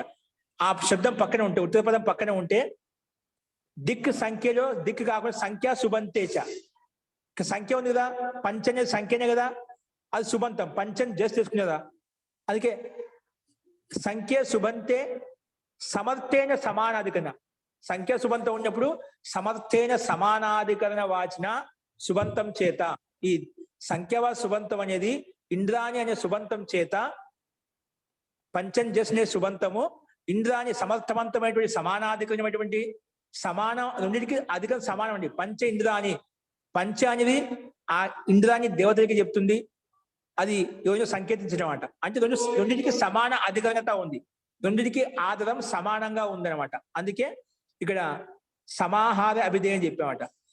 చెప్పిన తర్వాత సంఖ్య సుబంతే సమర్థేన సమానాధికరణ వాచిన సుబంతేన సహా, సమాన అధికరణ వాచి యొక్క సుబంతంతో విభాష సమస్యేతే తత్పురుషశ్చ సమాసో భవతి. అంటే ఇక్కడ పంచ ఇంద్రాని, ఇక్కడ మనకు ఇంద్రాని సుబంతము పంచన్ జస్ అనే సుబంతం చేత సమాసం అవుతుంది ఉత్తర పదం పక్కన ఉంటే. ఇంకా తద్దితార్థోత్పత్తి విషయే, ఇక్కడ ఇంద్రానిలో తద్దితపత్తిని తెచ్చుకొని మనం తయారు చేసుకున్నామంట. అది తద్దితార్థ ఉత్పత్తి యొక్క విషయం కూడా మనకు స్పష్టంగా అర్థమవుతుంది. కాబట్టి ఈ రకంగా రెండు కండిషన్లు మనకి ఇక్కడ వర్తిస్తున్నాయి. కాబట్టి ఉత్తర పదం కూడా పక్కనే ఉంది కాబట్టి మనం సమాసం చేశాం. ఏ సమాసం చేశాం? తత్పురుష సమాసం చేశాం. ఏం చేసామండి? తత్పురుష సమాసం చేసుకున్నాము. ఓకేనా? సో సమాసం చేసిన తర్వాత ఏమవుతుంది వెంటనే అంటే పంచన్ జస్ ఇంద్రాని జస్ లో మొత్తానికి సమాసం చేసుకున్నాం. తద్దితార్థోత్తర పద సమాహారచ, ఉత్తర పదం పక్కన ఉంటే గన మనకు సంఖ్యావాచి సుబంతం అనేది సమర్థవాచి ఇంద్రాని సుబంతం చేత సమాసమైంది.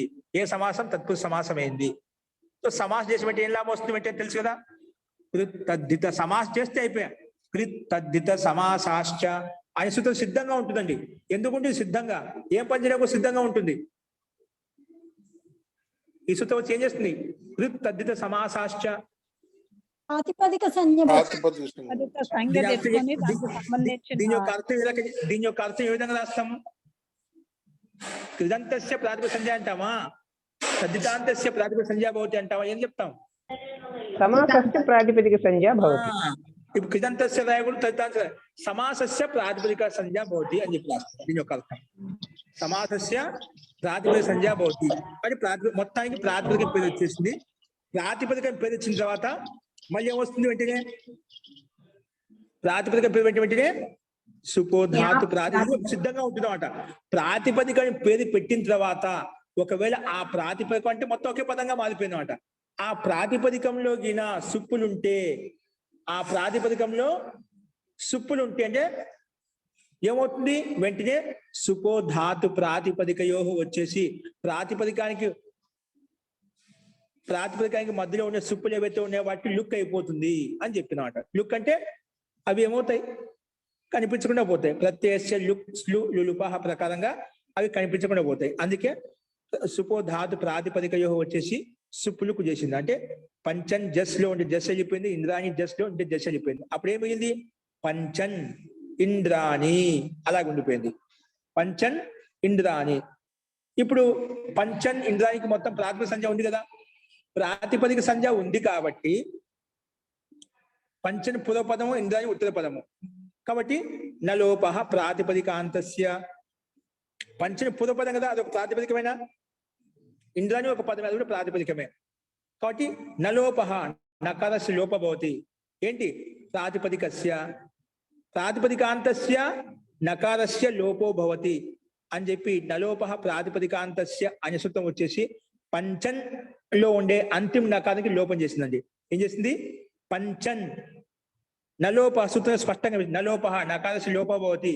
ఎవరికి ఏ నకార లోపానికి? ప్రాతిపదికాంతస్య నకారస్య. ప్రాతిపదికానికి అంతిమంలో ఉండే నకారం. ఇక్కడ ప్రాతిపదికానికి అంతిమంలో నకారం ఏంటండి? ఇంద్రాణిలో ఉందా, పంచంలో ఉందా? పంచంలోనే, పంచం శబ్దంలో ఉంది అంతిమ నకారం. ఇంద్రాణిలో కూడా ఉందా? ఉంది కదా ఇంద్రాణిలో నకారం లేదండి. ఇంద్రాణిలో నా ఉందండి. ఉంది కదా అంతిమంలో. అంతిమంలో ఉందా? కానీ ప్రాతిపదికాంతస్య అన్నారు కదండి, కాబట్టి ప్రాతిపదికాంతమే కదా, ఇంద్రాణి శబ్దం ప్రాతిపదికాంతమే కదా. అది అణా కదా మహోదయ, అణ. ఇంద్రాణిలో అయినా ఈకారాచార్య ఉంది, నకారం లేదు. ఈకారం కూడా, ఈకారం కూడా. ఆ నకారం లేదు అక్కడ. సరే నా అనా ఏదైనా కాదు, అంతిమ ఈకారం ఉందండి. ఓకేనా? అవును. సంతోషం. అవును. అంతే ఇంద్రాణి అది నకారాంతం కాదు, ఈకారాంతం అది. ఓకేనా? అస్తు. సరే మనకు నకారం కావాలి, కొన్ని దగ్గర చెప్పారు. ఇక్కడ అనా ఉంది. సరే ఏదైనా కానీ నకారం ఉందలే అనుకున్నప్పుడు మనం అది చూసుకోవడం కోసం అలా చెప్పాను. సో ఇక్కడ పంచంలో అంతిమ నకారం, ప్రాతిపదికం అది అంతిమంలో నకారం ఉంది. సూత్రం నలోపహ అని చెప్తుంది. నకారానికి లోపం, అనకారానికి కాదు. నకారం లోపహ పోతుంది. అందుకే పంచంలో అంతిమ నకారం ఉంది కదా, లోపం అయిపోతుంది. ఇది ఏది లోపం చేసిన లుక్కు చేయండి. లోపం అంటే, లోపం అంటే వస్తారు అదృష్టం లోపహ కనిపించుకుని చేయడానికి లోపం అంటాము. కాబట్టి నా పంచంలో ఉండినాక కనిపించుకుని చేశాం. చేస్తే ఏది? పంచ ఇంద్ర ఉంటుంది. ఏముంటుంది? పంచ ఇంద్ర అనే శబ్దం ఉంటుంది. పంచ ఇంద్ర అనే శబ్దం ఉంటుంది. ఇప్పుడు చూడండి మళ్ళీ పంచ ఇంద్ర శబ్దం వచ్చిన తర్వాత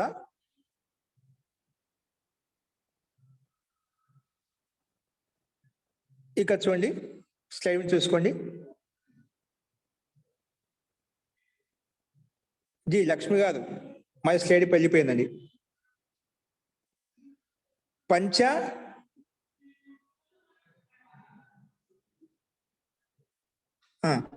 పంచ ఇంద్ర ఉంది. ఏముంది? పంచ ఇంద్ర. ఇంద్ర కాదు, ఇంద్రాని శబ్దం కదా మనకు మూల శబ్దం. పంచ ఇంద్రాని. ఇక్కడ ఈ స్థితిలో ఆద్గుణ వస్తుందండి.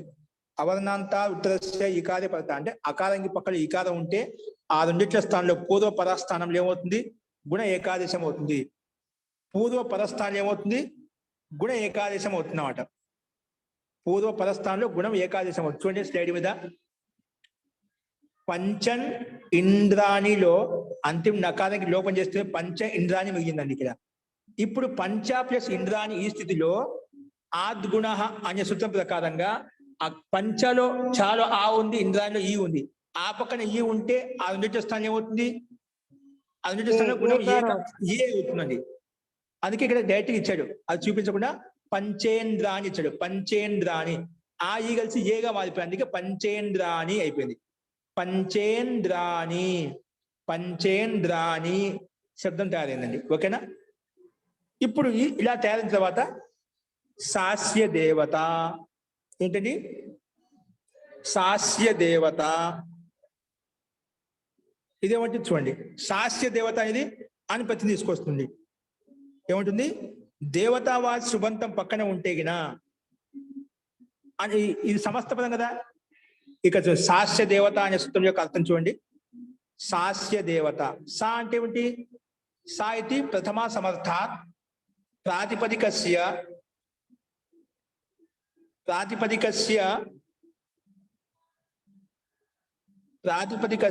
ఇది షష్ట్యర్థే యథావిహితం ప్రత్యయో భవతి. యత్ ప్రథమా సమర్థం దేవతా చేత్ సా భవతి. प्रथमा समर्थ प्रातिपदिकों से प्रथमा समर्थ ఇక్కడ ప్రథమ సమాధి ప్రాతిపదిక ఏముంది? ఇంద్రాణి అనేది ప్రథమ సమర్థ కదా. ఓకే అండి. ప్రథమ సమర్థ ప్రాతిపదికంసే ప్రథమ సమర్థ ప్రాతిపదికంసే షష్ట్యర్థమే సాయితి ప్రథమ సమర్థ సూత్రంలో సాస్య దేవత కదా. ఓకే అండి. సాయితి ప్రథమ సమర్థమైంది ఇక్కడ. ప్రథమ సమర్థ ప్రాతిపదికస్య ఇది షష్ఠి అర్థే షష్ఠి అర్థంలో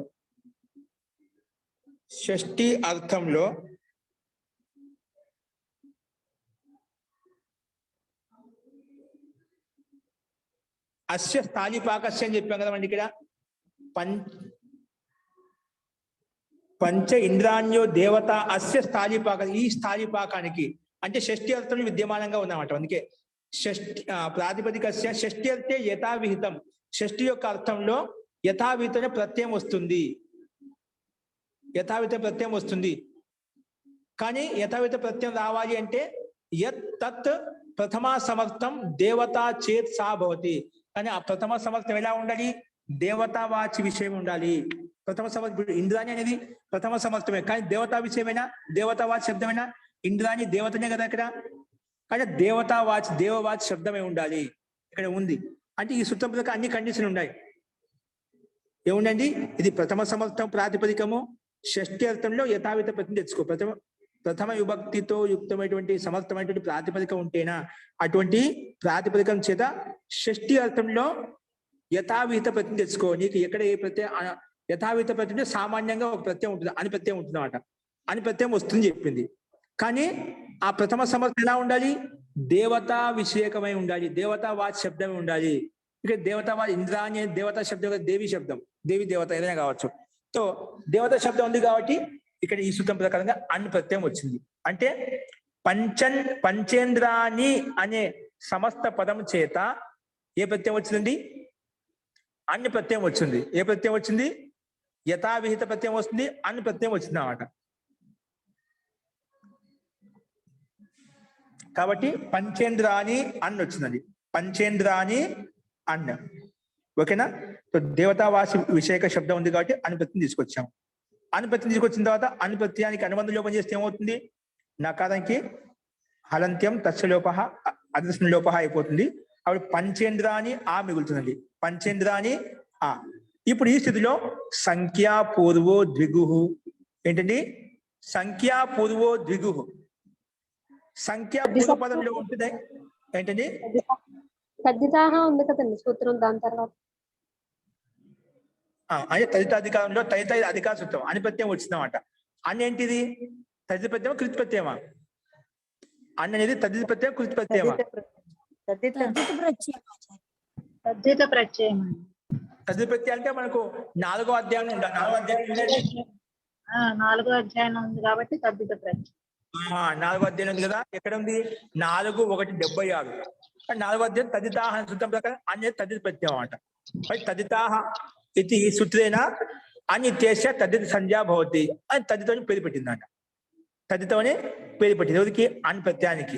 సరే, తదితోని పేరు పెట్టిన తర్వాత మళ్ళీ సంఖ్యా పూర్వో ద్విగు.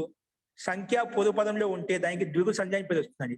సంఖ్యా పూర్వో ద్విగు. సంఖ్యా పూర్వంలో ఉంటే దానికి ద్విగు సంజ్ఞ అని పేరు వస్తుందండి. ఏమొస్తుంది? ఇక్కడ పంచేంద్రాయణ పంచ శబ్దం పూర్వంలో ఉంది కదా, అందుకే దానికి ద్విగు సంజ్ఞ అని పేరు పెట్టాం. ఏం పెట్టాం చూడండి. సంఖ్యా పూర్వ ద్విగు సూత్రం యొక్క అర్థం చూడండి. తద్దితార్థోత్తర పద సమాహారే ఇత్యత్ర సంఖ్యా పూర్వో యః సమాస. సంఖ్యా పూర్వంలో ఉంటే ఏదైతే సమాసం చేశామో ఉంది కదా ఇక్కడ తద్దితార్థోత్తర పద సమాహారే. ఈ సందర్భంలో ఇత్యత్ర ఇక్కడ సంఖ్యా పూర్వో యో సమాస. సంఖ్యా పూర్వంలో ఉంటే ఏదైతే సమాసం చేశామో యః సమాస స ద్విగు సంజ్ఞకో భవతి. దానికి ద్విగు అని పేరు వస్తుంది. ఏం పేరు వస్తుంది? సంఖ్యా పూర్వంలో ఉంటే దానికి ఆ సంఖ్యా శబ్దానికి ద్విగు అని ఒక పేరు పెట్టాం. నామవాచకం సంధ్యావాచక శబ్దం ఏమొస్తుంది? సంఖ్యా పూర్వపదంలో ఉంటే దానికి ద్విగు అని పేరు వస్తుంది. ఓకేనా? ఇక సంఖ్య అనే ద్విగు పూర్వంలో ద్విగు సంజ్ఞ పేరు పెట్టాం. ఓకే, ద్విగు అంటే పక్కన తద్దితార్థోత్తర పద సమాహార సూత్రానికి ఇది అపవాద సూత్రం అండి. పూర్వ సూత్రస్య అయం శేష. పూర్వసూత్రస్య అయం శేష అంటే అదే సూత్రాన్ని చెప్పింది అన్నమాట. ఓకే అస్తు. మొత్తానికి సంఖ్యా పూర్వో ద్విగు అనే సూత్రం ప్రకారంగా సంఖ్యాపదం పూర్వంలో ఉంటే దానికి ఈ సూత్రం ద్విగు సంధ్య అని పేరు పెట్టింది. ద్విగు అని ఒక నామకరణం చేసింది. సో ద్విగు అని ఎందుకు పేరు పెట్టావు? దీనివల్ల ఉపయోగం ఏంటి? ద్విగు అని పేరు పెట్టావు, దీనివల్ల ఉపయోగం ఏంటి? ఆ ఉపయోగం ఏంటంటే ద్విగు అని పేరు పెట్టడం ఏమొచ్చింది? వెంటనే ద్విగోర్ లుగన పత్యే చూడండి వచ్చింది. ఏమొచ్చిందండి? స్లైడ్ మీద చూడండి. ద్విగోర్ లుగన పత్యే అనే సూత్రం వచ్చిందండి. ఎందుకు వచ్చింది? నువ్వు ఎప్పుడైతే ద్విగు సంధ్య అని పేరు పెడతావో, ఏ సంధ్య? సంఖ్యా పూర్వో ద్విగు అనే సూత్రం ప్రకారంగా ఎప్పుడైతే ద్విగు సంధ్య అని పేరు పెడతావు అప్పుడే వస్తుంది ఇది. ఈ సూత్రం రావాలంటే ఖచ్చితంగా ఉండాలి సంఖ్యా పూర్వో ద్విగు అనే సూత్రం వచ్చి ద్విగు సంధ్య అని పేరు పెడితేనే అది ఖచ్చితంగా వచ్చేసి అది ఈ సూత్రం వచ్చి పనిచేస్తుంది అన్నమాట. అంటే ద్విగు సంధ్య అని పేరు పెట్టినప్పుడే ద్విగో లుగన పత్యే అనే సూత్రం వస్తుంది. ఓకేనా? సరే. తో ఇది వచ్చేమంటుంది? ద్విగో లుగన పత్యే ప్రాగ్ దివ్యతీయేషు అర్థేషు ప్రాగ్ దివ్యతీయేషు అర్థేషు విహితో ద్విగ్ క్షమతాం విహితో ద్విగోర్ యః సంబంధి నిమిత్తం తద్దిత ప్రత్యయస్య లుక్ భవతి. అపత్య ప్రత్యయం వర్జయిత్వా అంటే అపత్య ప్రత్యయం. అపత్యం అంటే సంతానం యొక్క ప్రత్యయం అయితే, సంతానార్థంలో వచ్చిన ప్రత్యయం అయితే దాన్ని వదిలిపెట్టి ప్రాగ్ దివ్యతీయేషు అర్థేషు ప్రాగ్ దివ్యతీయ అని ఒక తేన ప్రాగ్ దివ్యతో అని చెప్పి సూత్రం ఉంది. అంతవరకు అనమాట. ప్రాగ్ దివ్యతీయేషు అర్థే అంటే ఇలాంటి అర్థంలో ప్రాగ్ దివ్యతీయేషు అర్థేషు విహిత అంటే విధించబడినటువంటి ద్విగో యః సంబంధి అంటే ద్విగు సంబంధి అంటే ద్విగు అని పేరు పెట్టినటువంటి సూత్రం ఉంది. ద్విగు అని పేరు పెట్టాం కదా, సంఖ్యా పూర్వో ద్విగు ప్రకారంగా ద్విగు అని పేరు పెట్టాం. ద్విగు అని పేరు పెట్టాం, నామకరణం చేశాం. అటువంటి నామకరణం చేసినటువంటి ద్విగో యః సంబంధి అంటే ద్విగు సంధ్య అని పేరు పెట్టినటువంటి దానికి సంబంధిత అయి ఉండాలన్నమాట. ద్విగో యః సంబంధి నిమిత్తం తద్దిత ప్రత్యయస్య లుక్ భవతి అంటే ద్విగు అని పేరు పెట్టాం కదా, ఆ ద్విగు అని పేరు పెట్టినటువంటి దానికి సంబంధితమైన శబ్దం అయితే ఉందో అటువంటి సంబంధితమైన శబ్దానికి పక్కలో ఉండే తద్దిత ప్రత్యయానికి లుక్ పేరు వస్తుంది. ఇప్పుడు ప్రాగ్ దివ్యతీయేషు అర్థేషు విహిత ప్రత్యయం ఏంటండి? ప్రాగ్ ద్వితీయ అర్థంలో ఏ ప్రత్యయం విధించాము? సాస్య దేవత అనే సూత్రం ప్రకారంగా అన్ను ప్రత్యయం తీసుకొచ్చామండి. అది ప్రాగ్ దివ్యతీయ అర్థంలో వచ్చినటువంటి అని ప్రత్యయం అండి. ఏ ప్రత్యయము? అని ప్రత్యయం అన్నమాట.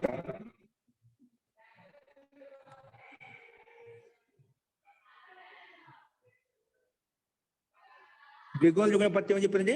ప్రాగ్ దివ్యతో అర్థంలో వచ్చే అని ప్రత్యయం అయితే ఉందో దానికి లుక్ చేసిందండి. ఓకేనా? సో ఇది దిగు సంబంధి అన్నమాట. ఏంటి ఇది? దిగు సంబంధి. సాస్య దేవత అనేది ఏంటండి? సాస్య దేవత ఏదైతే అన్న ప్రత్యయం వచ్చిందో అది కూడా ద్విగు సంబంధి అన్నమాట. ఏంటి? పంచేంద్ర అని పంచేంద్ర శబ్దానికి సాస్య సాయతి ప్రథమ సమర్థాత్ దేవతావా శబ్దం ఉంటేనా అప్పుడు అని ప్రత్యయం తీసుకొచ్చామన్నమాట. కాబట్టి ఇది ద్విగు సంబంధ వాచ్య అంటే సంబంధమైనటువంటి సందర్భం కాబట్టి ద్విగో లుగన పత్య అనే సూత్రం ప్రకారంగా అన్ ప్రత్యయానికి లుక్ అయిపోయింది. ద్విగో లుగన పత్య లుగ్ అనపత్యే కాదు, అపత్యవాచి విషయం ఉండకుండా ద్విగు సంధ్యక విషయమైనటువంటి ఇంద్రాని శబ్దం ఉంటేనా అటువంటి శబ్దంతో విహితమైన అన్ ప్రత్యయం ఏదైతే ఉందో ప్రాగ్ ద్వితీయ అర్థంలో అన్ ప్రత్యయం దానికి లుక్ అయిపోతుంది. ఒక మాటలు ఏంటంటే గుర్తుపెట్టుకోండి, ద్విగో లుగన పత్యే ద్విగు సంధ్యని పేరు పెట్టినటువంటి ప్రత్యయానికి పేరు పెట్టిన ప్రాతిపదిక ఏదైతే ఉందో దానికి పక్కన వచ్చిన అన్ని ప్రత్యయానికి లుక్ చేస్తుందండి. ఏం చేస్తుందండి? ద్విగు సంఖ్యా పూర్వో ద్విగు అని ద్విగు సంధ్య పేరు పెట్టాం కదా, ద్విగు సంధ్య పేరు పెట్టిన తర్వాత ద్విగు అని పేరు పెట్టినట్టు ప్రాతిపదికం కదా, పంచేంద్ర అనేది మొత్తం ప్రాతిపదికం కదా, ఆ ప్రాతిపదికంతో వచ్చిన అన్ని ప్రత్యయం ఏదైతే ఉందో దానికి లుక్ అయిపోతుంది. ఇది గుర్తుపెట్టుకోండి కేవలం. ఇప్పుడు ద్విగు సంబంధి ప్రాతిపదికం ఏదైతే ఉందో దాని పక్కన వచ్చిన అన్ని ప్రత్యయానికి లుక్ అయిపోతుంది. లుక్ అంటే ఏమిటి? ప్రత్యయ లుక్ స్లు లుపాహ ప్రకారంగా దాన్ని కనిపించుకు చేస్తాం. అంటే అన్ని ప్రత్యయం పూర్తిగా తీసేసాం. అప్పుడేమిగింది? పంచేంద్ర అని మిగిలింది. ఇప్పుడు ఈ సందర్భంలో వెంటనే లుక్ తదిత లుక్కి వచ్చేసి లుక్ చేసాం మనము. దిగ్గజ పత్య తీసేసింది, లుక్ చేసింది అన్నమాట. లుక్ చేసే బట్టి సిద్ధంగా ఉంటుంది. ఎవరైనా లుక్ చేస్తే ఈ సూత్రం వచ్చి పనిచేయడం కోసం సిద్ధంగా ఉంటుంది అన్నమాట. అంటే ప్రతి ఒక్క ఏది ఎప్పుడు పడితే అప్పుడు రాదండి. దానికి ఒక్కొక్క సూత్రం ఒక్కొక్క దాయత్వం చెప్పామన్నమాట. ఇది ఎప్పుడు వస్తుంది? ఎప్పుడైనా తదిత్ ప్రత్యయం లుక్ చేసాము అని ప్రతి అనేది తదిత్ ప్రత్యయం ఏంటండి? తదితాహ అనే సూత్రం ప్రకారం ఎందుకంటే తదిత పేరు పెట్టుకున్నామంటే ఇందుకోసం అనమాట. అన్ని ప్రత్యయానికి రాగానే తద్దితాహ, ఇప్పుడు లక్ష్మి గారు అడిగినట్టుగా తద్దితాహ ఎందుకు పెట్టింటే ఇందుకోసం అనమాట. ఎందుకు తద్దిత ప్రత్యయం లుక్ చేసామన్నమాట. తద్దిత ప్రత్యయం లుక్ చేసినాం కాబట్టి వెంటనే లుక్ తద్దిత లుకి వచ్చేసింది. తద్దిత లుకి సతి అంటే తద్దిత ప్రత్యయం లుక్ చేసేసినప్పుడు ఉపసర్జన స్త్రీ ప్రత్యయాంతస్య, ఉపసర్జన అంటే స్త్రీ ప్రత్యాంతానికి కూడా స్త్రీ ప్రత్యయం అంటే ఇంద్రాణి, ఇంద్రాణి స్త్రీ ప్రత్యమైనది, స్త్రీ ప్రత్యయం శబ్దం అండి. ఇంద్రాణి స్త్రీ ప్రత్యయం అంటే ఇంగ్లీష్ ప్రత్యయంతో తయారైందన్నమాట. ఉపసర్జన స్త్రీ ప్రత్యయాంతస్య లుక్ భవతి. ఎప్పుడు వచ్చింది ఇది? అన్న ప్రత్యయానికి లుక్ చేసినప్పుడు లుక్ అయిపోయిందన్నమాట. అందుకే లుకి సతి, తద్దిత ప్రత్యయ లుకి సతి ఉపసర్జన స్త్రీ ప్రత్యాంతస్య అపి లుక్ భవతి. కాబట్టి ఇంద్రాణిలో ఉండే దీనికి ఈ కాలం కూడా లుక్ అయిపోయింది అన్నమాట. ఏమైపోయింది? ఇంద్రాణిలో ఉండే ఈ కాలం కూడా లుక్ అయిపోయింది. అప్పుడు ఏమవుతుంది? పంచేంద్రాన్ అయిపోతుంది. ఏమవుతుంది? పంచేంద్రాన్. దీనికి ఈ కాలం వెళ్ళిపోయింది కదా, పంచేంద్రాన్ అయిపోయింది అన్నమాట. మనకి ఇంద్ర, వరుణ, భవ, సర్వ, రుద్ర అనే సూత్రం స్త్రీ ప్రత్యయం గీస్ ప్రత్యయం వచ్చింది కదా, దాని ద్వారా ఏమొచ్చింది? గీస్ ప్రత్యయం వచ్చింది అన్నమాట. గీస్ ప్రత్యయం వచ్చింది, బాగానే ఉంది. ఆ గీస్ ప్రత్యయంతో పాటు ఎవరు వచ్చారండి? గీస్ ప్రత్యయంతో పాటు ఎవరు వచ్చారు? ఆనుకు కూడా వచ్చిందా? రెండు వచ్చారు, రెండు ఒకేసారి వచ్చాయి కదా. గీస్ ప్రత్యయం వచ్చింది కాబట్టి ఆనుకు కూడా వచ్చింది అన్నమాట. ఇప్పుడు గీస్ ప్రత్యయం వెళ్ళిపోతా అంటే ఆనుకు కూడా వెళ్ళిపోతా అంటుంది. అంతే కదా. మళ్ళా ఎవరు నిమిత్తం ద్వారా అయితే వచ్చిందో ఆ నిమిత్తం వెళ్ళిపోయినప్పుడు ఈ నిమిత్తం కూడా వెళ్ళిపోతుంది. ఏ కారణం చేత అయితే ఆను ప్రత్యయం వచ్చిందో ఆ కారణం వెళ్ళిపోయింది అనుకోండి, ఇది కూడా వెళ్ళిపోతుంది. ఇప్పుడు ఏ గురువుతో కొంత శిష్యులు భక్తులు వెళ్తూ ఉంటాడు. గురువు గారు ఉన్నంతసేపు వాళ్ళు ఉంటారు. గురువు గారు వెళ్ళిపోతే ఏమవుతుంది? చెప్పాల్సిన అవసరం, వాళ్ళు వెంటనే వెళ్ళిపోతామట. గురువు గారు వెళ్ళిపోతుందా అంటే వాళ్ళు వెళ్ళిపోతామట. అది ప్రత్యయం నిమిత్తం చేసుకుని ఆనుకు వచ్చిందంట. ఆ ప్రత్యయం లుక్ అయిపోయింది. ప్రత్యయం లుక్ అయినప్పుడు దాంతో వచ్చినటువంటి ఆను కూడా లుక్ అయిపోతుంది. ఓకేనా? అది దాని వెంట వచ్చిన ఆను ప్రత్యయం అది కూడా తొలగిపోతుందన్నమాట. నిమిత్తస్య అపాయే నైమిత్తికస్యాపి అపాయ. ఓకేనా? ఈ కాలం వెళ్ళిపోయింది. పంచేంద్రాన్ అణా ఉంది కదా, నా అనేది అది ఆను ప్రత్యయం యొక్క ఆన్ అన్నమాట. అది వెళ్ళిపోతుందన్నమాట. ఏమవుతుంది? ఆనంలో ఉండే ఆన్ వెళ్ళిపోతుంది. ఆనది తొలగిపోతుంది అన్నమాట. నిమిత్తం ఈ కాలం వెళ్ళి గీస్ ప్రత్యయం తొలగిపోయిన వెంటనే ఆన్ కూడా తొలగిపోతుంది. అప్పుడు ఏం వెళ్తుందండి? ఆన్ తొలగిపోతే పంచేంద్రనే ఉంటుంది. ఇంద్ర శబ్దానికి ఆన్ తెచ్చుకున్నాం కదా, ఆన్ తీసేసాం. పంచేంద్ర అలాగే ఉంటుంది. పంచేంద్ర అలాగే ఉంది కాబట్టి పంచేంద్ర ఉంది కాబట్టి దానికి ఇది ప్రాతిపదిక సంధి ఆల్రెడీ ఉంది కాబట్టి మళ్ళీ ప్రాతిపదిక అధికారాన్ని ఇష్యూ తెచ్చుకుంటాము. సూకి విసర్గం చేసుకుంటే పంచేంద్ర అనే రూపం తయారవుతుంది. అర్థమైందా?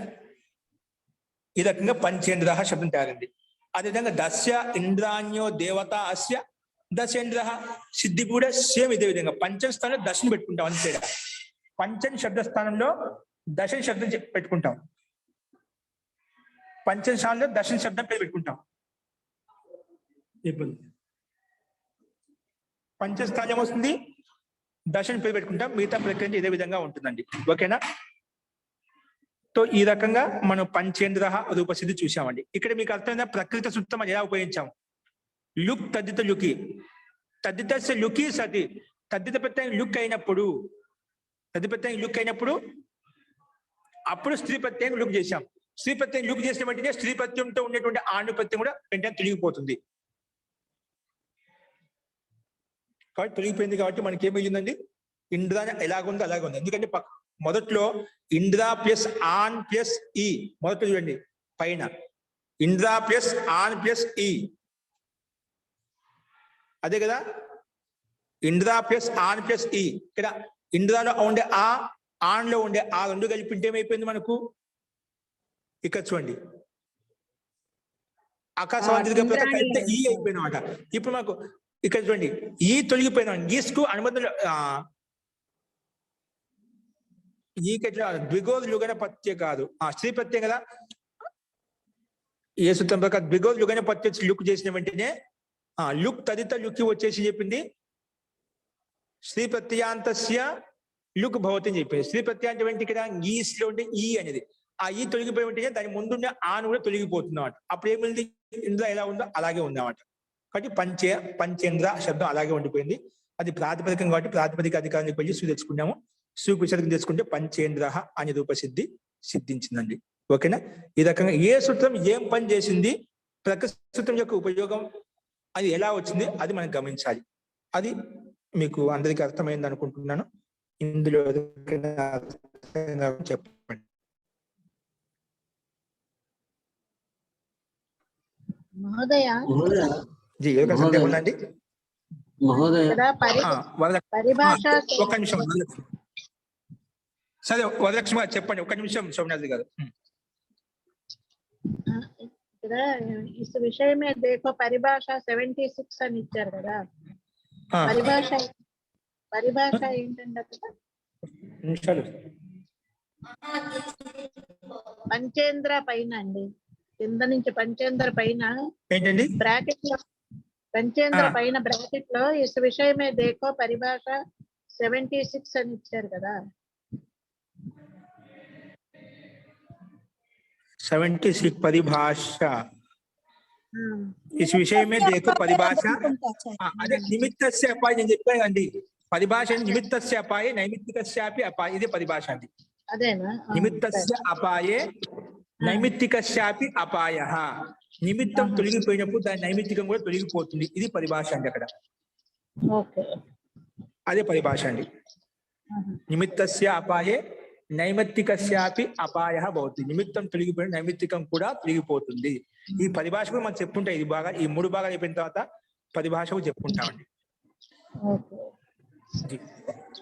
ఈ రకంగా మనము రూపసిద్ధి చూసామండి. పంచేంద్ర అదే విధంగా దశేంద్ర రూపసిద్ధి కూడా ప్రయత్నం చేయండి. సేమ్ అదే విధంగా ఏదైనా పంచస్థానం దశను పెడతాం. మిగిలిన ప్రతి సేమ్ ఏ టు జెడ్ అలాగే ఉంటుంది. ఇంకా కొన్ని ఎగ్జాంపుల్స్ ఉన్నాయి, మనం రేపు చూద్దామండి. అస్తు రేపు ఉదయం పాఠము సాంకేతిక పాఠం ఉండదండి మనకు. ఏదైనా పాఠంలో వచ్చేవాళ్ళు అది గుర్తుపెట్టుకోండి. రేపు సాయంత్రం యథావిధికి మనకి ఈ పాఠాలు నడుస్తాయి. ఈవినింగ్ పాఠాలు ఏవైతే ఉన్నాయో అవి నడుస్తాయి. ఉదయం రిపబ్లిక్ డే సందర్భంగా కాలేజీలో ఉంటున్నాను కాబట్టి కొంచెం కార్యక్రమం ఉంటుంది. ఉదయం అవకాశం ఉండదు. అస్తు సో రేపు సెలవు పెట్టుకుందామండి. ఇంకా దీంట్లో ఏమైనా పాఠాలు సందేహించి మనం చూద్దాం. ప్రభాకర్ గారు, స్థాళీపాక అంటే అర్థం ఏమిటి అసలు? స్థాళీపాక అంటే ఇక స్థాళీపాక అంటే మనము అంటే స్థాళీపాక అనేది ఒకటి వస్తు పాత్ర విశేషం తీసుకోవచ్చు. కావాల్సిన పాత్ర విశేషం కాకుండా స్థాన విశేషం. ఏంటంటే అటువంటి పాత్రలో 5 మంది దేవతలు ఉండేది ఒక పదార్థం, ఒక అమృతత్వాన్ని తయారు చేశారు. అస్య స్థాళీపాకస్య పంచ ఇంద్రాణి దేవత ఉన్నారు. చేస్తాం కదా, చేసినప్పుడు 5 మంది దేవతలతో కలిపినప్పుడు 5 మంది దేవతల కోసం ఈ మిష్టానం చేశాము. 5 మంది దేవతల కోసం ఈ మిష్టానం చేశాము. అలాగా మనం ఆ రకం తీసుకోవచ్చు, పాత్ర విశేషం తీసుకోవచ్చు. తెలుగు పుస్తకంలో పురోడాసం అని ఇచ్చారు. పురోడాసం ఇచ్చారు. అదే అంటే దాని దేవతల కోసం స్థాళీపాకం అంటే ఈ స్థాళీపాకం నుండి పురోడాశానికి 5 మంది దేవతలు ఉన్నారు. అంటే 5 మంది దేవతల కోసం ఈ పురోడాశాన్ని ఆవతిగా ఇవ్వాలి. అలాగా అర్థం తీసుకుంటామండి. 5 ఇంద్రాణులు దేవతలు కాగల పురోడాసం అని అర్థం ఇచ్చారు. తెలుగులో ఇచ్చారండి అక్కడ. అవునండి, తెలుగు పుస్తకంలో. అవునండి. ప్రభాకర్ గారు స్పష్టం వచ్చిందని కొంచెం ధన్యవాదాలు. ఓకే అండి, సంతోషం. ఓకే అండి. అస్తు ఇంకా ఎవరికైనా సందేహాలు ఉన్నాయా? ఓకే అండి, అస్తు. మంత్ర పాఠ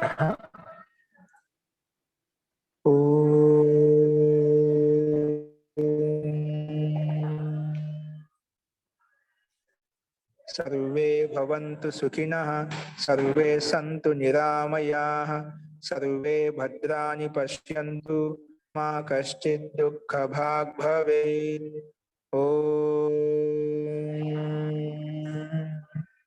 शान्तिः शान्तिः शान्तिः।